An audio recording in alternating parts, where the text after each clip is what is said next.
Alien war assets.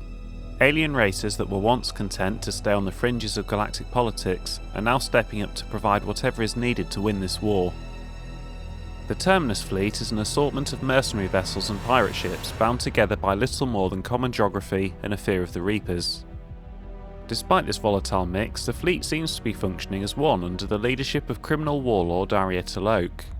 The Bloodpack's mercenaries have been compared to floods, wildfires and other calamities. It recruits Krogan and Vorcha, preferably those with no regard to collateral damage. On the rare occasion when brute force is insufficient, the Bloodpack is willing to deploy weapons of mass destruction normally banned in Citadel space.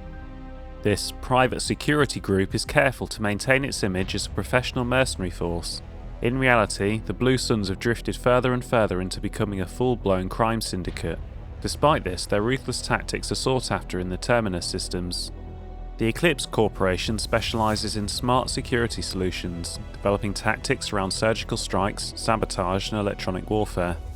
These mercenaries are supported by a sizable army of combat mechs and rely heavily on tech for supporting combat. The Elcor flotilla possesses a few cruisers and carriers, but its real value is troop transport. Because of their shape, the Elcor carry shoulder-mounted heavy weapons. VI-run systems handle reloading, targeting and ammunition selection. It is not unusual to see a troop of Elcor soldiers toting rocket launchers, chain guns and other intimidating weapons on their backs as if they weigh nothing at all.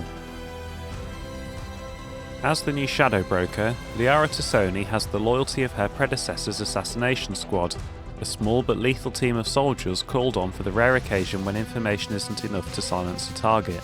Their methods vary with each mission. From subtle poisonings to bombing entire buildings, the Wet Squad is dedicated to whatever range of destruction the new broker requires. Dr. T'Soni has put them to work against the Reapers and Cerberus. Spectres are the left hand of the Citadel, enforcing laws and stopping crimes with galactic repercussions. While Spectres usually work alone, the Reaper threat gave cause for these extraordinary agents to assemble in an elite unit capable of operating in enemy territory without backup. Spectre Jondon Bao, while not their official leader, is the group's spokesperson. He has passed on important information gathered by the unit to Hackett and the 5th Fleet. Volus prefer air power in combat, counting on the Quarians for ground support. They maintain several flotillas of heavy bomber frigates capable of warfare in any atmosphere. The Hanar have sent their warships to engage the Reapers to repay Commander Shepard for saving their homeworld. Though their navy is relatively small, the Hanar have also provided the services of their best Drell combat specialists. They are accomplished spies, saboteurs and assassins, trained at an extremely young age. While the Hanar are normally loath to send trusted allies into open warfare, these are desperate times. The Council created the Citadel Defence Force to support Shepard in the war against the Reapers. The CDF includes ships and soldiers from every Council race. Complements from a few species without official membership status have also quietly joined. After the attempted coup, no offer of assistance is being turned away by the Council and its advisors. An increase in refugees on the Citadel depleted resources that might have otherwise gone to defence systems and personnel. Warning people on the Citadel to prepare for the war has improved civilian readiness. Spectre Authorization released medical supplies from Customs to Huerta Memorial Hospital, improving the quality of patient care. The Spectre gave CSEC permission to tap into surveillance on private citizens. CSEC used the footage to make several arrests, improving security. CSEC has been ignoring illegal sales of weapons to civilians. Some unlawful elements have taken advantage of this to build an arsenal, increasing the crime rate as they settle old scores. Housing was found for students from Grissom Academy too young to work on the Prothean device. These gifted teenagers have been helping, however, by dealing with any repetitive problems that can't be delegated to VIs. CSEC is focusing on smaller crimes and misdemeanours. This has spread their forces thin, decreasing efficiency when dealing with larger threats. After reassurances that keeping money in the bank is critical to the war effort, Volus merchants are making donations to relief efforts and defence forces on the Citadel. Schematics recovered by Commander Shepard are helping CSEC easily locate and shut down active turrets left by Cerberus on the Citadel. The Elcor rejoiced when the Code of the Ancients was recovered. With hope restored, they rallied to help move supplies on the Citadel for the war effort.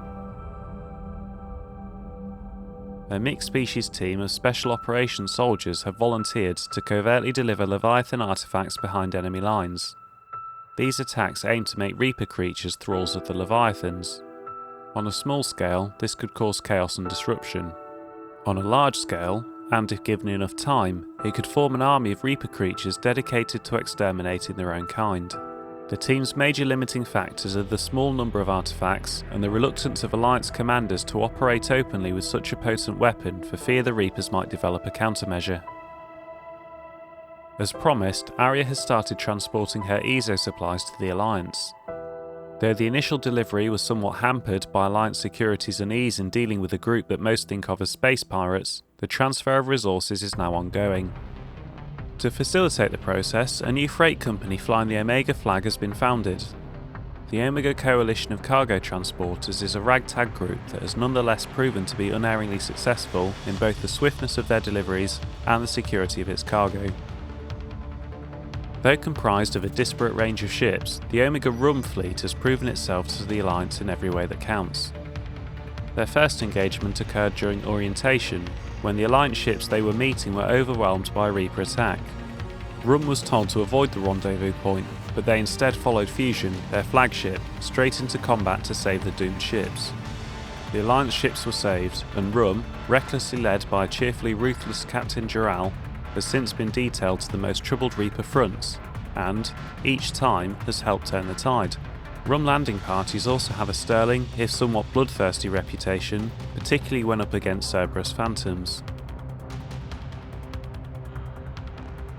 The Systems Alliance represents humanity's economic, political and military reach throughout the galaxy.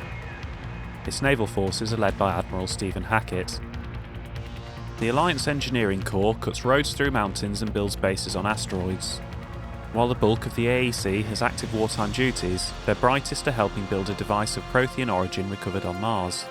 Due to the staggering amount of raw materials required, the AEC has been given unprecedented emergency funding for any Alliance resources that will not interfere with the deployment of troops.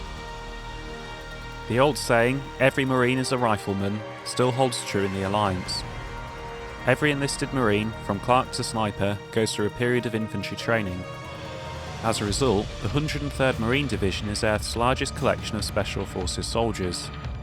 Officers from notable battles, such as the Skillian Blitz and the First Contact War, were in harsh training exercises in a variety of environments, insisting the Marines be prepared to storm any beach on any planet. This training has been useful in the Reaper War, as the 103rd can be fighting in an Arctic desert one week, crawling through jungles the next. Biotic students from the Grisham Academy have joined the 103rd Marine Division as a support unit. The students focus their biotics into barriers that shield the Marines and help control the flow of the battlefield. Commander Shepard's interview with Diane Allers about the attempted takeover of the Citadel noted Cerberus's tactical missteps, which improved the morale of Alliance ground forces. When the Reaper called Sovereign attacked the Citadel in 2183, Rear Admiral Boris Mikhailovich led the 63rd Scout Flotilla against Sovereign. The 63rd suffered the fewest losses of any Alliance flotilla during the Battle of the Citadel, while providing crucial support for the 5th Fleet's carriers and dreadnoughts. The Alliance promoted Mikhailovich from Rear Admiral to Admiral after the battle, and tasked him with rebuilding and upgrading his ships. His combat expertise with the Reapers has been invaluable in devising strategies against them. The 1st Fleet was stationed near the Charon Relay when the Reapers invaded the solar system. By the time that Admiral Hackett issued the order to retreat, its size, once the largest in the Alliance Navy, had been cut in half. Commanding Admiral Inez Lindholm made the painful decision to use a tenth of the fleet's remaining vessels as cover so the remainder could escape. Her gamble paid off, as the 1st Fleet limped out of the relay to rally with the rest of the Alliance forces on the run. Improved treatments for chemical burns are being implemented by Alliance doctors and medics. Thanks to Arius Hacker, the Cerberus files located in General Petrovsky's Afterlife headquarters were retrieved mostly intact. The encrypted ciphers are complex, but Aria has had top technicians scraping the data for anything that may be of use to the Alliance. Key intel on Cerberus activities in Alliance theatres has already been found, providing the forces fighting in those areas with a tactical edge. In the more heavily encrypted files, valuable threads are emerging that could uncover top-secret Cerberus operations. Stationed at Arcturus, the 3rd Fleet is headed by Admiral Nitesh Singh.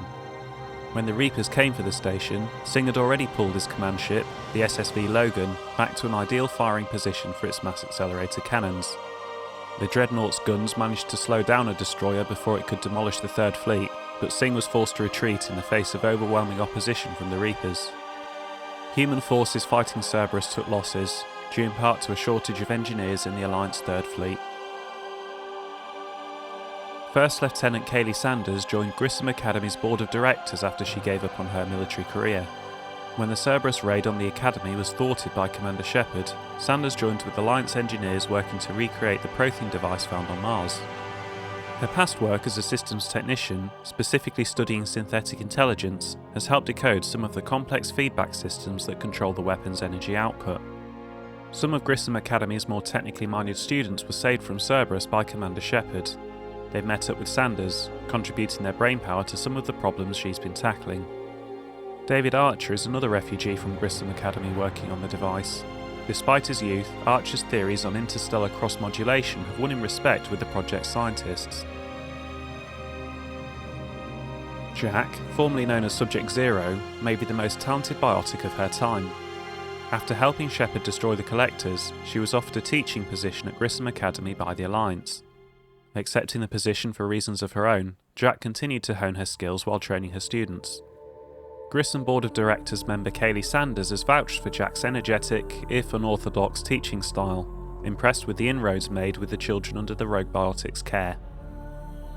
The Arcturus 1st Division is a volunteer army of civilians, paramilitary forces and reserve soldiers who have banded together to stop the Reaper occupation of the planet Benning. To avoid detection by Reaper forces, its members operate in cells, never staying in any one place long. A handful of Alliance officers are coordinating the 1st Division, sharing intel and sending supplies to the resistant soldiers. A few Alliance squadrons have been spared to support Benning's makeshift army with trained soldiers. The Alliance's 6th Fleet was travelling through Council space when Earth was invaded.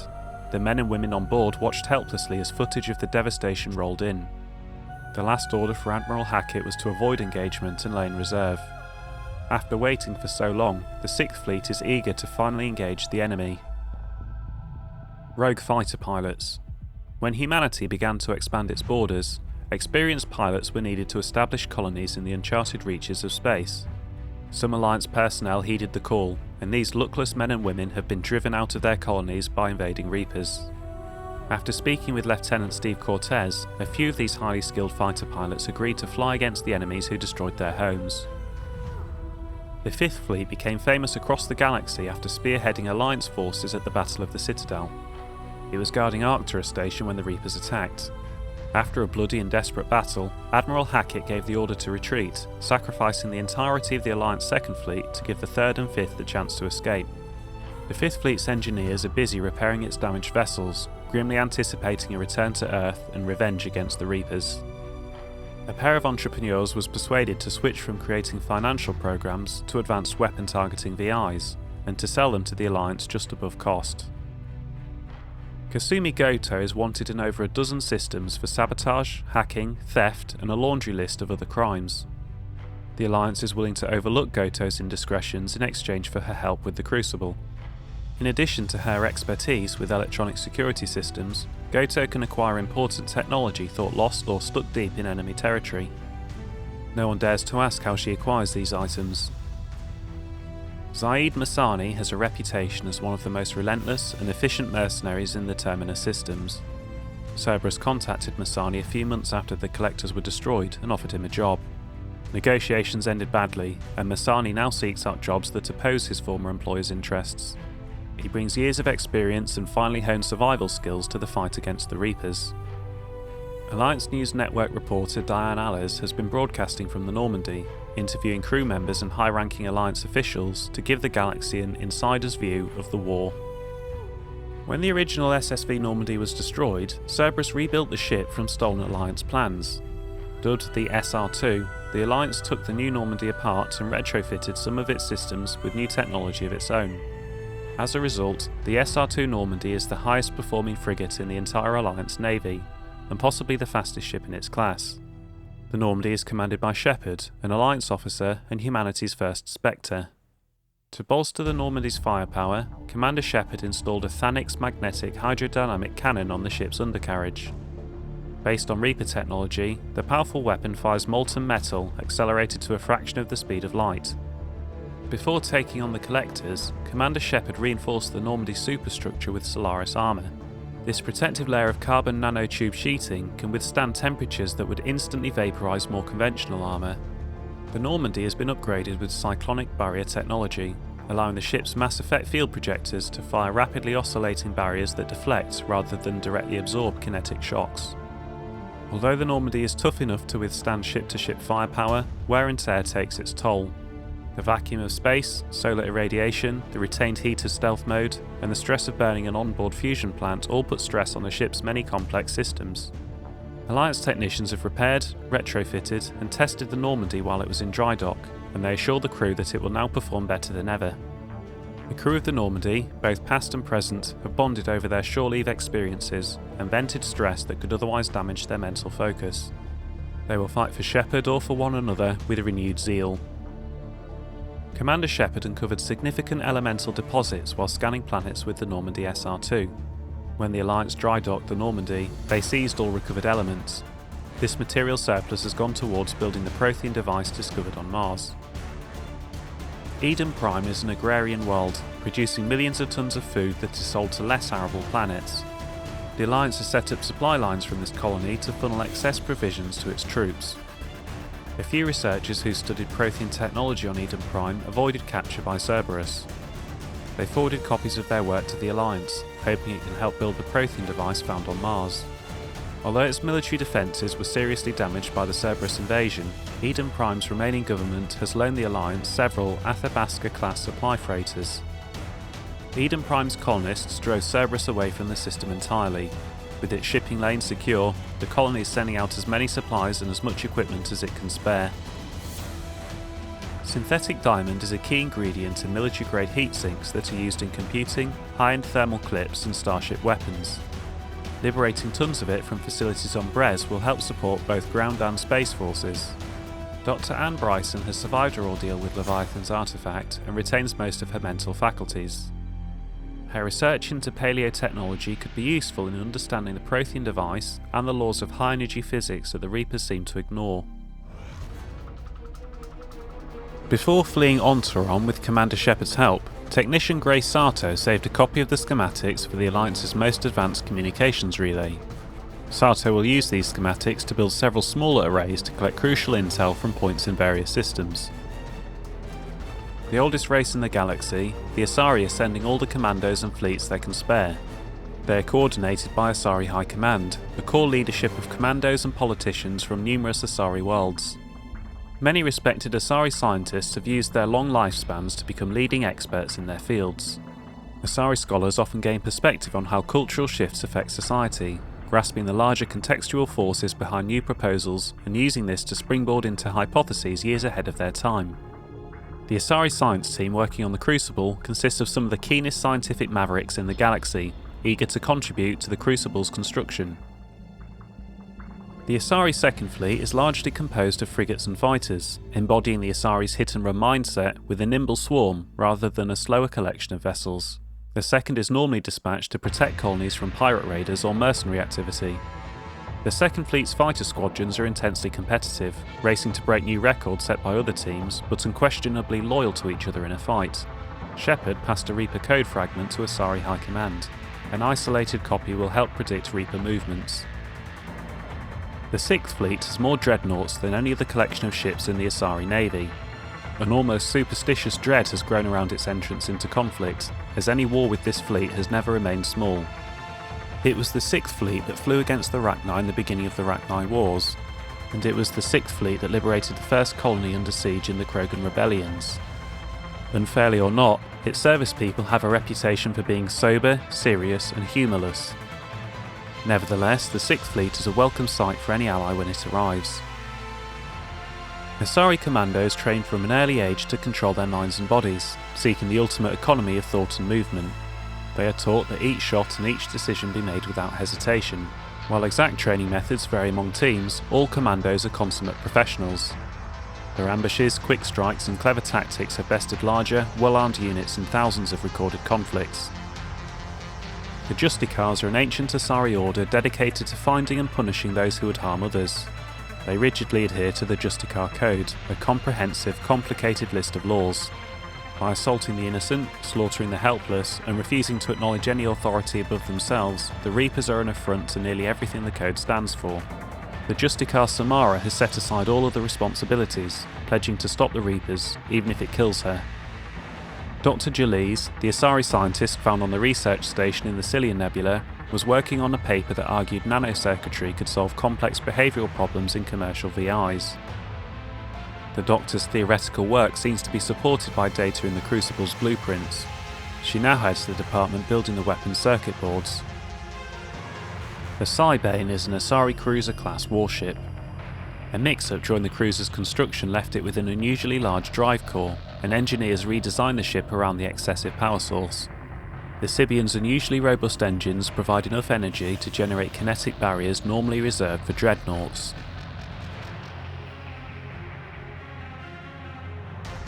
Completing the Crucible device will require entire systems of resources and skilled workers, as well as the galaxy's brightest scientists. Helium-3 is used to power the vast majority of commercial starships. Chemical engineers on Psion added experimental mixtures of compounds to the gas to make a more efficient fuel for ships travelling long distances.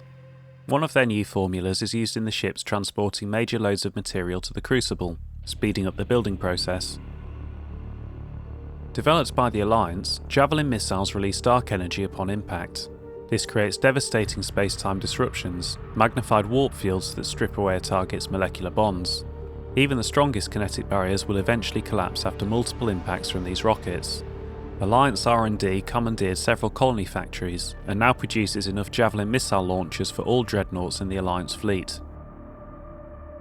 These Prothean data file disks were found years ago on Eden Prime, recovered a few months before the discovery of the Prothean beacon in 2183.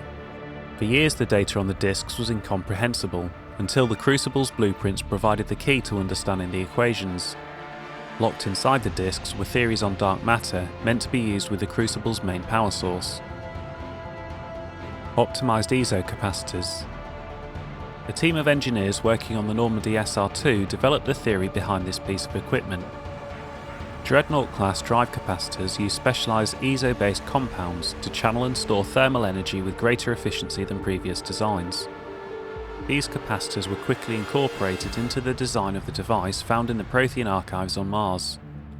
Jovian dissertation. This scientific data draws conclusions about the gas giant Isael's exceptionally powerful magnetic field, which has complex interactions with those of its moons. The mathematics used to model this complexity can provide a new insight into the mass of the Prothean device. A brief glance at the data hints at some kind of energetic pulse that might pass through the magnetosphere of a planet unimpeded, but any details are best derived by high-energy physicists. After Commander Shepard destroyed the Collector base, Cerberus spent months picking through irradiated rubble for anything useful. The human proto-Reaper the Collectors were building lay in pieces, but its incomplete core survived. The power cell would have been capable of fueling a fully fledged Reaper. After studying the device, Cerberus modified it to fuel the Elusive Man's base. Alliance engineers believe they can use the core similarly to power the Crucible.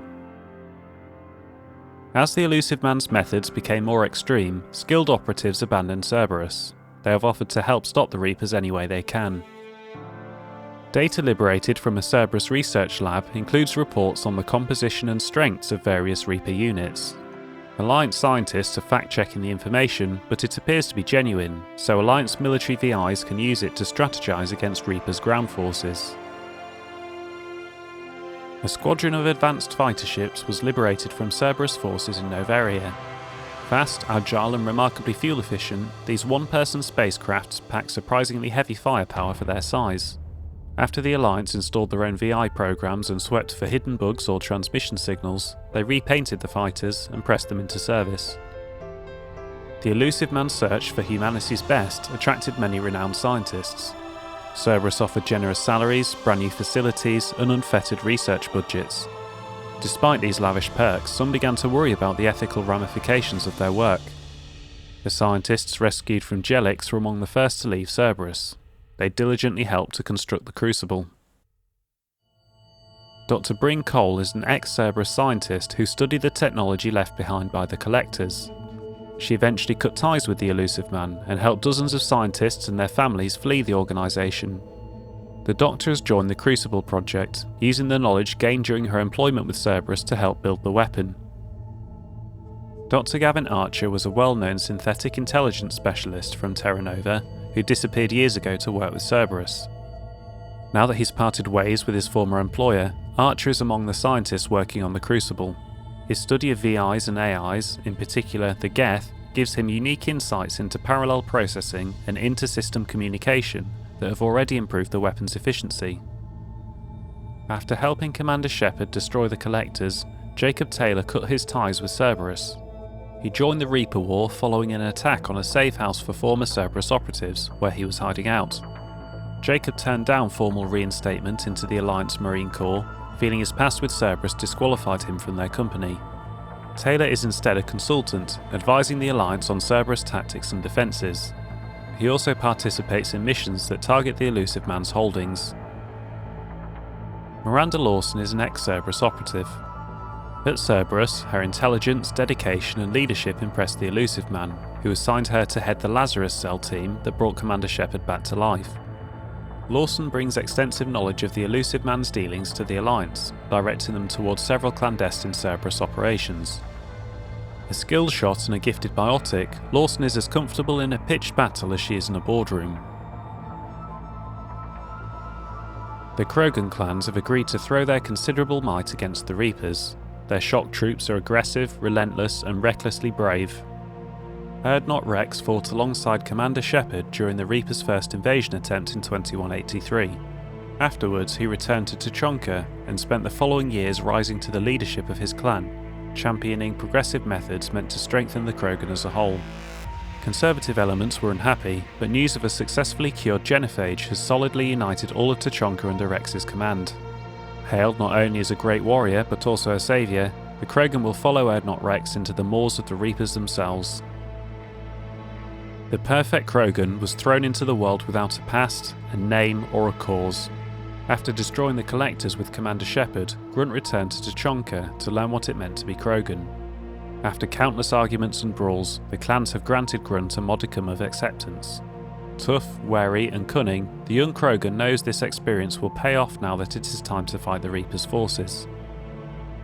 Ancient Tuchankan legends claim that the Aralak Wastes, named after the system's star, are where the first warrior died in battle. Aralak Company is made up of Krogan from all over Tuchanka, each chosen for their strength, ferocity and fighting experience. No Krogan community would dream of sending anyone less than its finest warriors to represent their clan. The honour of who's to be chosen for the company has started more than one brawl. Aralak Company is led by Grunt, a genetically engineered perfect soldier who fought the Collectors with Commander Shepard. While young, the Krogan has survived such brutal battles that the older warriors of the group have begrudgingly accepted his command. Grunt was appointed representative of Clan Erdnot in addition to becoming head of Aralak Company, a political appointment not lost on the other clans. Grunt sees this new position as the first large victory he has won on his own. The respect of his people is difficult to come by. The Krogan 1st Division is a conglomeration of infantry and vehicles hastily organised into a single coalition force. The chain of command is divided by clan, with representatives from each serving as officers. Despite ancient differences, fighting the Reapers together is building a spirit of camaraderie amongst the division's warriors. Krogan from different clans are starting to swap equipment, stories, and even the occasional barrel of Rinkol. Centuries of Krogan infighting abruptly halted with the news of a cure for the genophage. With their future restored, Tuchanka's clans have united in a show of force not seen since the Rachni War. The clans have also been stockpiling weapons of mass destruction for decades.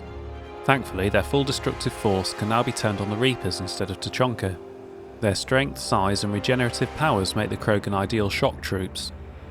With the death of Eve, the Clan Erdnot shaman who provided the basis for a genophage cure, several of the Krogan clans have fallen into conflict over who was responsible for her death.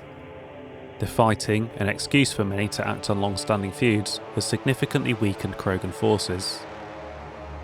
Clan Urdnot has become the unofficial, but uncontested, representative body of Krogan power to the rest of the galaxy. Within the past decade, Urdnot's warriors have either absorbed or wiped out clans Nakmor, Jurden, Quash, and even the legendarily ferocious Clan Rake. The discovery of a fertile Urdnot female rallied even more Krogan, regardless of affiliation, to Urdnot's banner. Many Krogan went fortune-seeking out in the lawless Terminus systems. Their imposing bulk and infamous brutality won them prized positions as bodyguards and mercenaries. When news of a genophage cure spread, these drifters were contacted by their clans and urged to join Shepard's forces against the Reapers. After centuries of aimless brawls and bleak futures, Krogan everywhere are heeding the call. The Quarians are skilled engineers with one of the largest fleets in the galaxy. Each of their vessels has been repaired, restocked, and armed for confrontation with the Reapers. Admiral Darrow Zen is the head of Quarian Special Projects, research vessels that create and improve the technology that keeps the Quarian flotilla operational. Studying the Geth all her life, Zen is an expert on synthetic intelligences. The civilian fleet makes up most of the Quarian flotilla. Properly coordinated, the fleet compensates for its lack of dedicated warships with its sheer numbers. Even its smallest crafts are equipped with ship-to-ship weaponry. The civilian live ships, enormous floating gardens that produce food for the Quarians, have also been fitted with massive Thanix cannons to provide heavy firepower. When Admiral Zal Corus's ship was destroyed, some civilian fleet captains panicked and attempted to flee the system. They were cut down by the Geth before they could escape through the mass relay. Deleting the Geth heretics depleted Geth numbers, giving the Quarians an advantage when their flotilla began the assault on Rannoch. As a result, damage to the Quarian fleet is not as extensive as projections estimated. Commander Shepard's interview with Diane Allers assured her viewers that the Quarians could be a significant source of aid and firepower during the war. This praise raised the confidence of the Quarian civilian fleet. Any pirates or mercenaries attempting to prey on the Quarian flotilla must contend with the heavy fleet's cruisers, frigates, fighters and carriers. The heavy fleet is led by Admiral Han Garel. The Admiral firmly believes in the importance of ship maintenance and regular training exercises, and actively encourages those on pilgrimage to seek out technology that will upgrade his fleet's capabilities. As a result, cutting-edge technology is often found in the best of the heavy fleet's vessels. The fleet sustained damage to several dozen frigates that were unable to repair themselves in time to avoid destruction during the War for Rannoch. The patrol fleet are scouts, flying ahead of the flotilla on the lookout for mineable bodies and hostile forces. They scan space with VI systems that pick up heat signatures or other signs of foreign vessels. As the first ships to be targeted in any conflict, some of the Quarians' finest engineers monitor and repair the patrol fleet's shielding. The fleet's commanding officer, Admiral Shah Laran, relies on speed and shields during combat.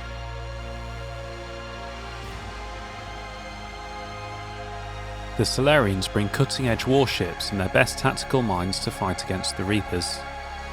Major Kirahi made his mark leading the Salarian Special Tasks group that helped Commander Shepard stop Saren at Vermeer.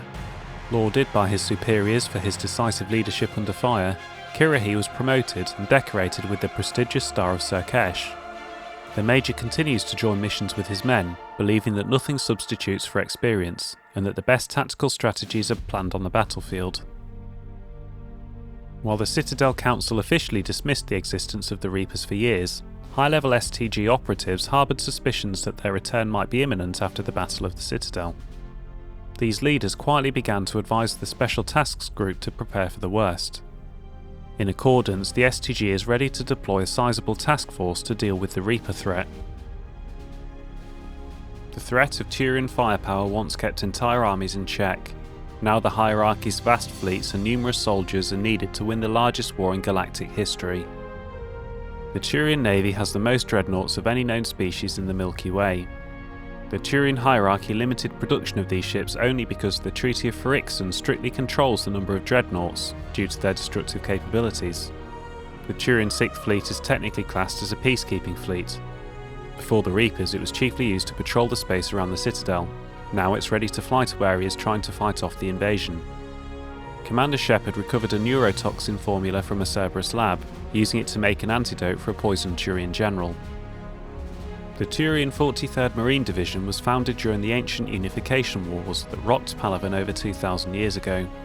The 43rd maintains relations with other council races, running joint training exercises with Asari, Salarian, and more recently, Alliance military forces.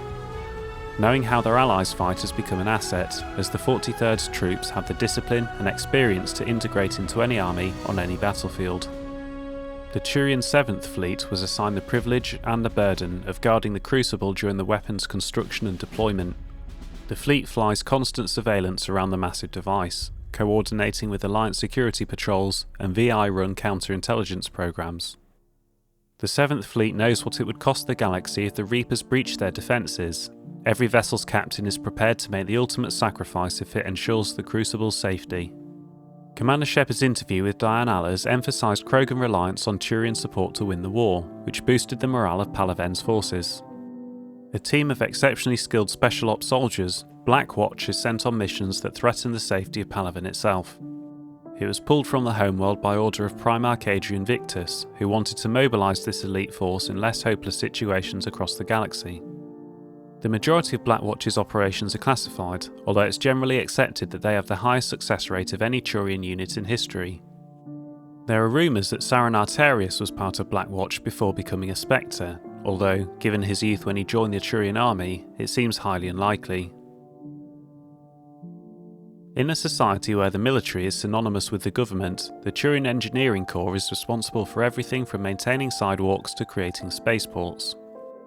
Their fame spread beyond Palaven after they helped repair the damage done to the Citadel by Sovereign in record time. TEC engineers view the Crucible as the greatest challenge of their career, and have sped up the building process with their expertise and equipment.